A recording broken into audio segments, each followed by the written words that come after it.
म्हणून आपण जेव्हा इथं बोलतो तर इथल्या स्पेसिफिक एरियामध्येच तुम्हाला ऐकायला. मी इथं बोलेल तुम्हाला घरी ऐकायला येईल का? साऊंड क्रिएट नाही का केला? करायला ना.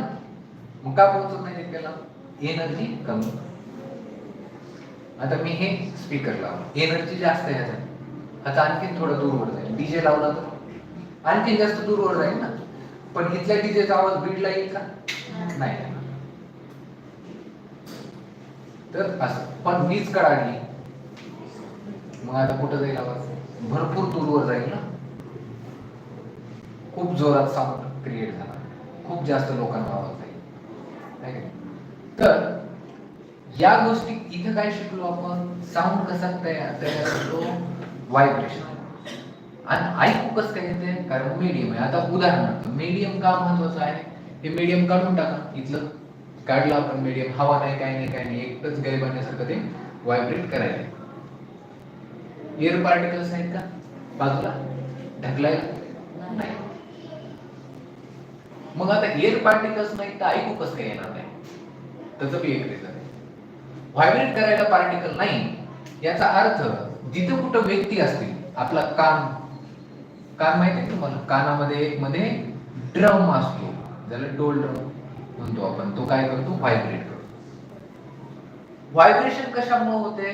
जेव्हा त्याच्या आजूबाजूची हवा कानामधली, हे काय? High density low density, high density low density. म्हणजे तो पडदा काय होतो? तर हाय डेन्सिटी आणि लो डेन्सिटी असलेली हवा आपल्या कानाच्या त्या ड्रमवर आदळते आणि तो ड्रम काय होतो? असा व्हायब्रेट करायला लागतो, मागे पुढे होतो. अगदी तसं जसं ढोल तुम्ही इकडून वाजवला तरी इकडचं व्हायब्रेट करते की नाही? असं मारतो. दोन्हीकडे असतात ना. आपण इकडच्याला मारतो पण व्हायब्रेशन इकडचं पण करते ना.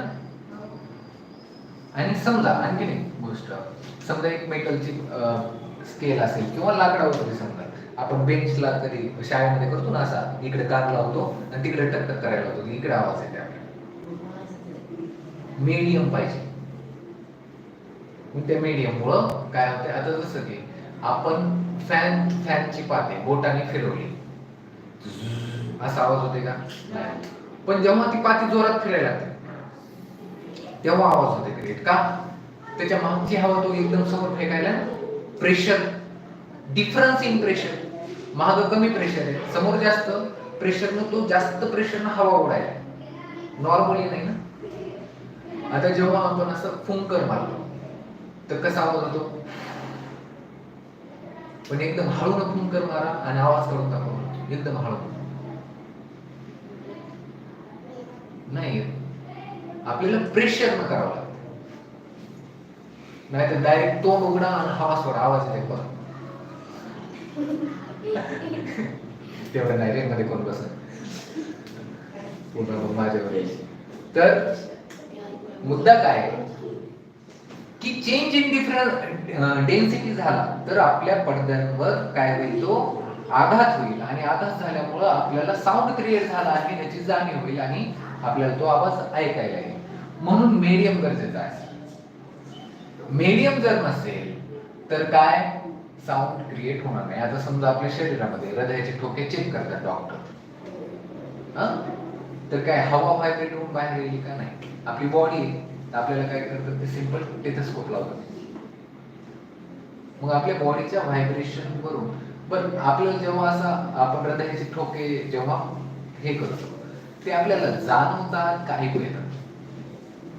जाणवतात. नाही, पण जेव्हा कान लावतो तेव्हा आपण ऐकू शकतो. पण नुसता हात जरी लावला असा आपण तर आपल्याला जाणवते व्हायब्रेशन ट्रान्सफर झाले ना medium. The transfer sound is a form of energy. It is transferred in all directions from the source. आणि कशामुळे ट्रान्सफर होतो? इन द फॉर्म ऑफ रेरिफॅक्शन म्हणतात त्याला. डेन्सिटी कमी होणे, हवा जाणे, रेअर होणे. रेअर म्हणजे काय? घनता कमी.